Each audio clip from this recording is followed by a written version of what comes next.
fiéis da paróquia São Mateus, em São Mateus do Sul, no Paraná, tiveram uma desagradável surpresa na última semana, ao encontrarem 28 imagens sacras destruídas por um invasor. A Igreja Católica Centenária é a principal da cidade e uma das imagens quebradas é a de Nossa Senhora das Graças, que está com a comunidade desde o seu início. E agora, para falarmos sobre essa situação que ganhou as matérias dos noticiários sobre intolerância religiosa e a violência contra o patrimônio religioso, eu converso com o padre Diego Ronaldo Nakowski, vigário paroquial da Igreja de São Mateus, no Paraná. Padre Ronaldo, bem-vindo. Boa tarde. Boa tarde, Padre Wellington. Boa tarde a todos os nossos telespectadores. Obrigado pela acolhida. E quando a gente procura falar sobre o ecumenismo, sobre o diálogo, nós sempre procuramos ele, que é uma referência na reconciliação.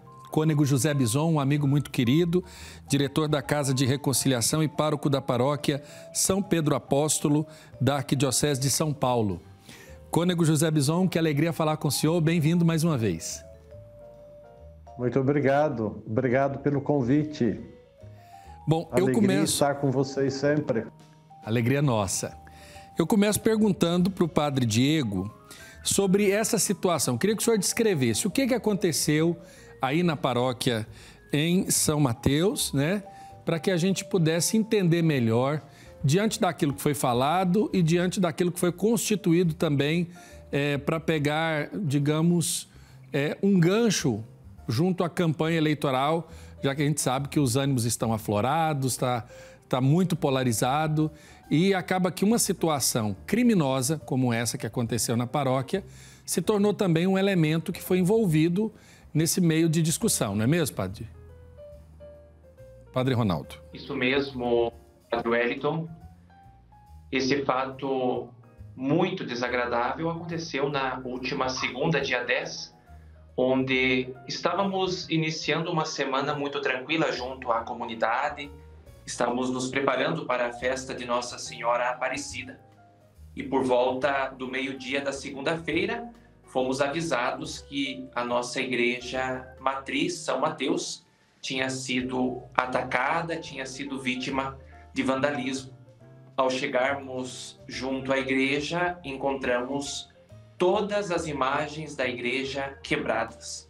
Todas estavam ao chão, ao total de 27 imagens, contando com a imagem da nossa padroeira, Nossa Senhora da Assunção, também uma imagem do Sagrado Coração de Jesus, todas as imagens do altar do nosso batistério, contando com a imagem centenária de Nossa Senhora das Graças. Foi um momento muito difícil. Os fiéis que chegavam ao local, eles choravam, eles estavam muito comovidos com a situação. Cônego Bison, quando o senhor observa que essas situações que aconteciam já em outros países, elas começam a acontecer dentro do noticiário do nosso país, isso causa preocupação, está faltando diálogo, existe provocação. O que pode gerar, por exemplo, numa pessoa esse sentimento tão grave, antirreligioso, que pode levar à destruição de um patrimônio, de uma comunidade inteira, como foi com o patrimônio religioso ali das imagens sacras dessa paróquia, padre? Estamos vivendo um tempo difícil, como já ouvimos no início, quando você fez a abertura, dizendo que nós estamos vivendo além da pandemia, estamos vivendo um momento de crise política, moral, social, econômica. Estamos vivendo também uma crise religiosa. São pessoas que estão provocando vandalismo não só na Igreja Católica, mas recentemente nós estamos vendo essas agressões a templos católicos, a templos de religiões de matriz africana, com uma certa frequência. Começamos a nos preocupar para que isso não se torne, vamos chamar assim, um modismo. Na realidade, são pessoas fanáticas, são pessoas que se dizem religiosas mais do que a própria religião a qual ela pertence, mas na realidade são pessoas desequilibradas, pessoas que estão motivadas, sabe Deus por que razão, e adentram aos templos e vão destruindo tudo aquilo que tem um significado religioso e sagrado para as pessoas. Vemos também ultimamente agressões em pessoas por questões políticas, por questões ideológicas. Então nós estamos vivendo um momento de polarização e nós precisamos de botar um fim nisso, não é? Porque a forma com que se agride um templo, a forma com que se agride um objeto, uma imagem sagrada, uma forma que agridem pessoas, nós vamos percebendo que ela está distante de Deus, distante da sua religião e distante de qualquer outro, vamos chamar assim, um segmento ético, moral e tudo isso. Não é só falta de Deus, mas é falta de responsabilidade também dessas pessoas que estão provocando esta destruição nesse ato de intolerância religiosa. Perfeito. Padre Diego, quando nós observamos essa situação, algumas redes sociais vincularam o fato ao problema político, problema no sentido da situação que nós estamos vivendo. Vocês já levaram o caso à polícia? Em que pé isso está? As autoridades estão investigando esse crime? Tem algum pano de fundo comprovadamente político ou não? Aí eu pergunto para o senhor para que o senhor nos diga o estado da questão, porque nós vivemos num mundo onde as informações elas precisam de ser checadas, né? Porque do contrário vivemos à base de fake news, como muitos vivem e se abastecem disso, né? Como disse o Padre José, nós estamos vivendo uma crise religiosa e, ao mesmo tempo, uma crise social que acarretou em toda essa situação. As providências cabíveis foram tomadas, onde a polícia nos deu grande assistência durante todos esses dias, há uma semana que já aconteceu este fato, e foi feita a denúncia, algumas câmeras foram acessadas, câmeras de segurança, não tínhamos dentro da igreja, mas assim do pátio da igreja, porque como a igreja é do centro, ela acaba sendo bem movimentada. E assim, a denúncia sendo feita, as coisas foram se encaminhando, mas não temos nada sólido em mãos ainda para dizermos algo mais certo, mais firme. Só a única coisa que sabemos é que fomos atacados mesmo, fomos vítimas desta crise religiosa, fomos vítimas desta crise social. Padre Diego, só um ponto, desculpe interrompê-lo, mas só para a gente entender, a igreja estava fechada ou a igreja estava aberta para visitações? Por que eu pergunto isso? Porque em outros lugares do mundo, manifestações de cunho antirreligioso já aconteceram. Nós sabemos que em outras igrejas, em outros países, pessoas entraram atentando contra o patrimônio. Em outros casos mais graves, como aconteceu na França, né? O atentado aconteceu contra o próprio sacerdote, quando da morte do padre Jacques, que estava celebrando a missa. Eu pergunto para o senhor isso para que a gente entenda com que tipo de gente nós estamos lidando. Foi alguém que arrebentou a porta da igreja, entrou porque a igreja estava aberta para visitação, ou alguém simplesmente num ato ali diante da situação facilitada atentou contra o patrimônio religioso? A igreja estava aberta, padre, certo, por conta de que era meio-dia. É um fluxo grande de pessoas neste horário, indo para o trabalho, vindo do trabalho, levando o filho para a escola, trazendo o filho da escola. E como a igreja do centro, eu repito, ela é bem procurada para orações. E o indivíduo, ele provavelmente conhecia todo o ritmo da nossa vida paroquial, porque ele fechou as portas da igreja. Ele fechou e começou a cometer todo o delito lá dentro do templo. Então, por isso, nós podemos dizer que, às vezes, até ficamos pensando se a pessoa era conhecida da comunidade, conhecendo os movimentos para saber daquele horário e chegar e fechar as portas da igreja mesmo. Perfeito. Cônego José Bison, quando nós olhamos para essas situações que a gente começa a ficar amedrontado, né? Do ponto de vista do prestar o culto público da sua própria fé, passa a ser uma ameaça diante daquilo que nós estamos vendo acontecer, não só lá no sul do nosso país, mas aconteceu na França, aconteceu aqui no Chile, aconteceu na Europa, aconteceu na Rússia. Nós vimos vários lugares onde a intolerância religiosa ganhou corpo e coragem para se atentar. Quando não contra os templos, também contra as pessoas. E aí eu quero unir a isso uma iniciativa que o cardeal Gianfranco Ravasi lançou já há algum tempo no Vaticano, que é o Pátio dos Gentios, que seria um ambiente de diálogo e de escuta para elementos comuns entre as religiões. Eu pergunto ao senhor, essa é uma iniciativa. Quais seriam os caminhos para que a gente pudesse dirimir esse tipo de iniciativa? O caminho é o diálogo.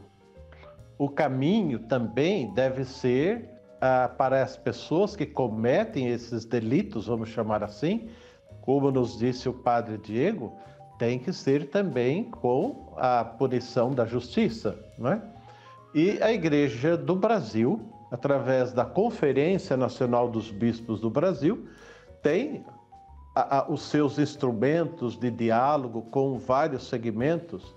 Aqui, por exemplo, na Casa da Reconciliação, nós temos diálogos católicos, judaico, católico anglicano, católico candomblé umbanda, católico muçulmanos e judeus.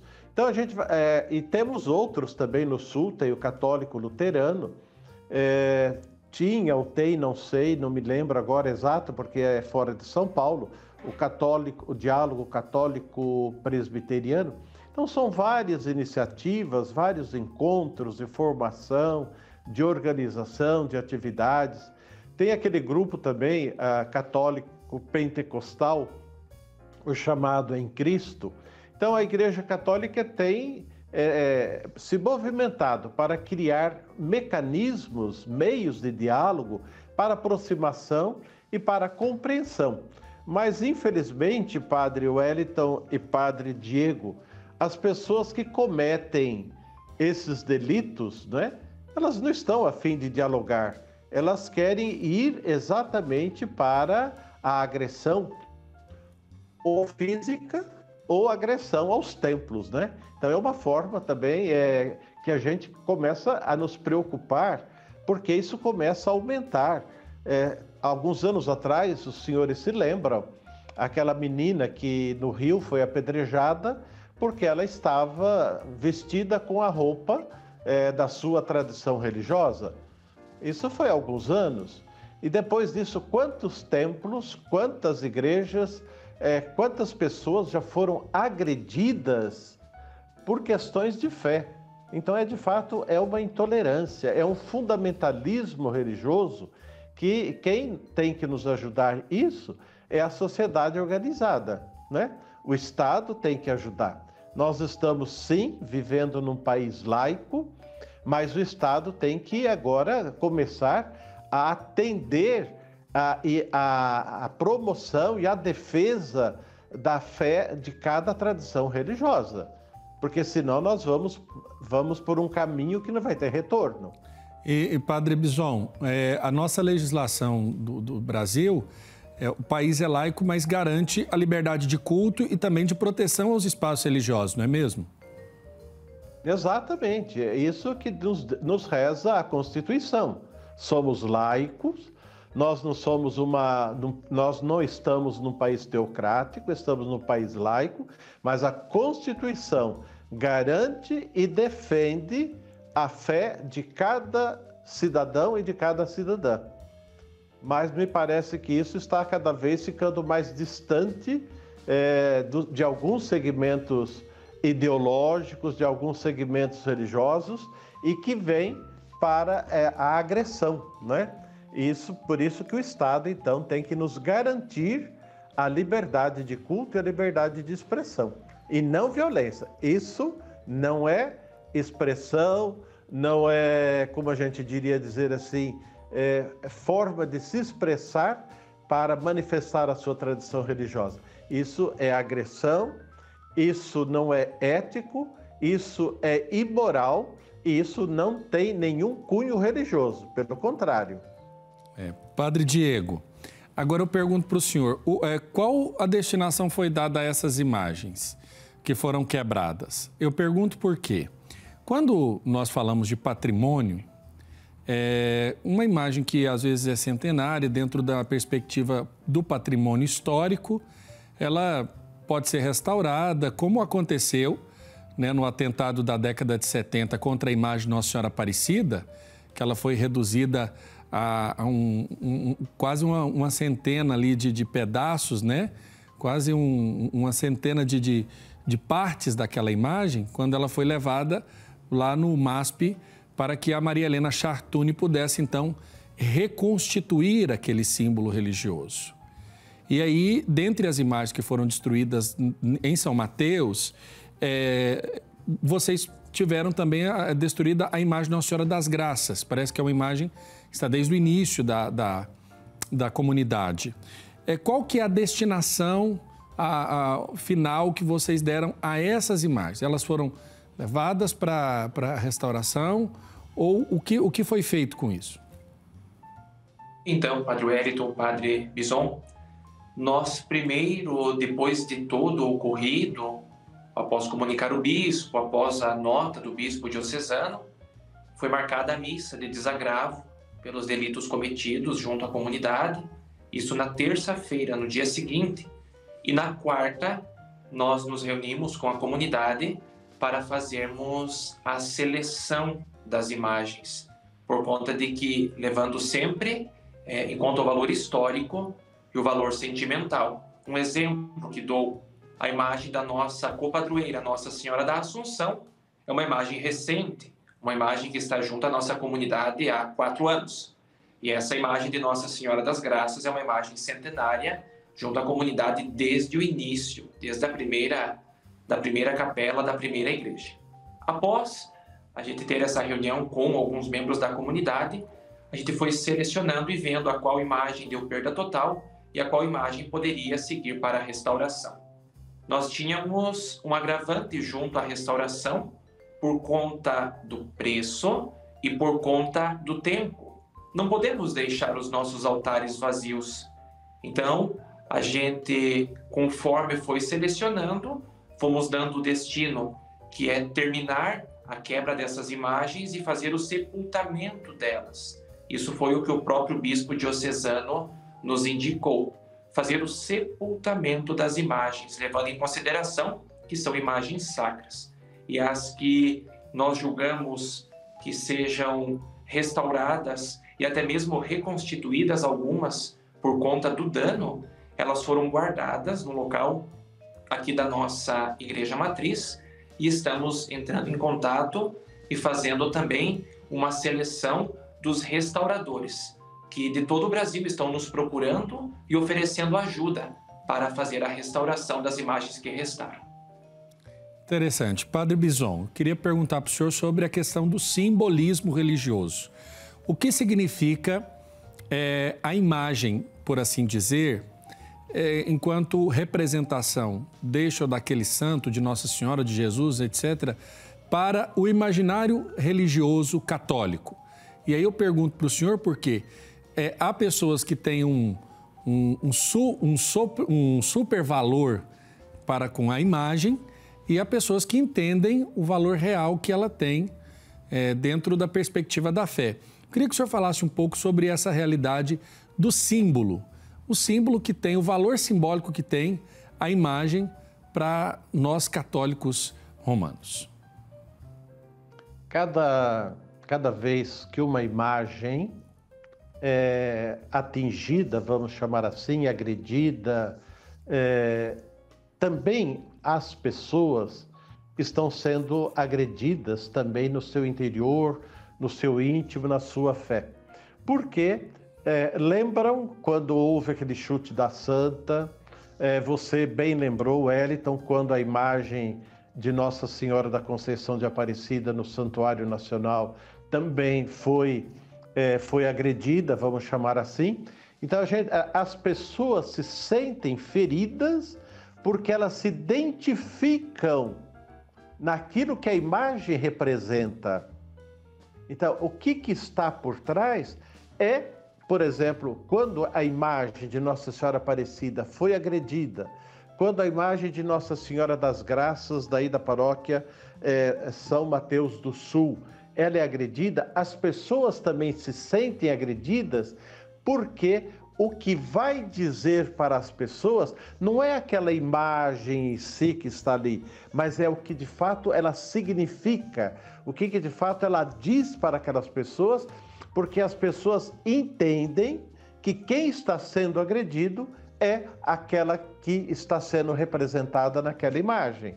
Então, é bastante complicado, é bastante complexo para as pessoas, para os fiéis, para nós credentes, quando uma imagem sagrada, ela é agredida, ela é vilipendiada, ela é destruída por agressões físicas, a pessoa também, o fiel, o crente, ele também se sente agredido da mesma forma como aquela imagem foi destruída, porque a sua fé está relacionada com a pessoa de quem diz respeito àquela imagem. No caso, Nossa Senhora Aparecida, em Aparecida, no fundo as pessoas também sentem que também a Virgem Maria está sendo agredida. É assim que eu penso, não sei se... É interessante observar isso. Eu acredito também que todo esse imaginário simbólico, nós nos identificamos e temos o carinho, né? Como se a gente dissesse da fotografia de nossos entes queridos. Alguém fazer um ato de agressão, de quebrar, de pisar. A gente vai se condoer pela representação daquilo que se apresenta, né? Mas eu quero agradecer aos padres. Infelizmente, nosso tempo já terminou. Padre Diego, eu quero aqui desejar à comunidade de São Mateus que vocês possam se reconstituir, claro que como igreja viva, apesar dessa agressão simbólica, que vocês possam se reconstituir para além de tudo isso e se mostrarem mais fortes do que essa situação que assim aconteceu. Acredito que as autoridades deverão fazer o seu papel, prestando uma conclusão a esse inquérito que foi aberto por conta dessa agressão. E assim que possível, nós queremos aqui também falar do resultado final, seja das restaurações, seja da recepção das imagens que foram quebradas de valor histórico da paróquia e que serão reintroduzidas na comunidade, com certeza com muita festa. E nós queremos aqui testemunhar também esse momento de gáudio, de alegria para vocês, tá bom? Obrigado, Padre Wellington, Padre Bison, pela oportunidade, pela conversa. Somos igreja, como o Padre Wellington bem salientou, somos igreja viva. E nunca nos esqueçamos que aquilo que nos une é muito maior do que aquilo que nos separa diante das tribulações. Por isso, vamos nos manter firmes na esperança, fortes na oração, para que a gente consiga seguir adiante nesta linda vida de igreja que nosso Senhor nos propõe e quer que continue viva em nosso meio. Padre Bison, muito obrigado mais uma vez pela oportunidade do nosso diálogo. É sempre muito bom ouvi-lo e nós queremos estar sempre próximos do Senhor para nos ajudar nos caminhos do diálogo, nos caminhos dessa boa convivência entre as denominações religiosas. Obrigado você, Padre Wellington, a TV Pai Eterno, a nossa solidariedade à comunidade de São Mateus, que o Padre Diego leva a nossa solidariedade a toda a comunidade paroquial, dizendo que, diante de atrocidades como essa, não podemos nos calar. Diante de agressões aos templos, às pessoas que sofrem gestos de intolerância religiosa, gestos de ódio e tudo mais, devem ser denunciados e deve ser cobrado do Ministério Público uma resposta. Isso.